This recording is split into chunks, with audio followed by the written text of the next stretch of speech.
prior victims, he's found them, he's thrown them in trunks of cars? She wasn't thrown in the trunk of a car. In our opinion, she stayed within her own apartment. She was concealed inside of a closet, which was released a few days ago. But that being the case, I don't think I want to go into exactly what the torture consisted of, but it was a violent death. Did he follow her from any location back to her apartment, or did he meet her there? Well, the thing that we were able to determine was that he has a girlfriend that lives in the neighborhood. She's not associated with any part of this crime, but it's within a short walking distance from where Rachel's apartment is at.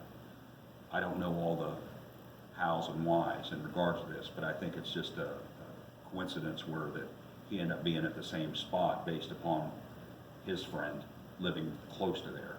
And then at that point, it probably, at some point, he made contact with her, and that's what caused this incident to take place. Do you believe the contact was a one-time thing, or it was maybe scoping her out while he was at this? Too early to tell, and it's something that we haven't been able to ascertain, so I can't really answer that.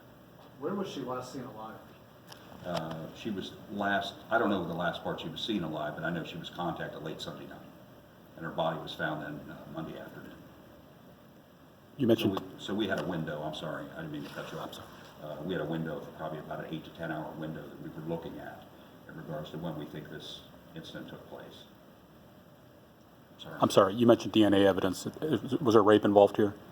I'm not going into any parts of that at this point in time. We're still gathering other information, but we do have DNA evidence from the crime scene itself, and people can leave that by all different means, by touching items, sweating, dropping on them. I mean, so you know, I'm not going to go into that. And you also mentioned witnesses.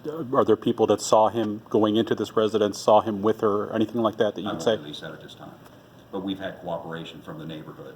And one of the things we always do at the homicide scenes is we always do a neighborhood canvass. And this should probably be a situation where that, you know, when people want to help their community and try to keep it as safe as possible, when we ask them for their information and we ask for that help, we truly mean it.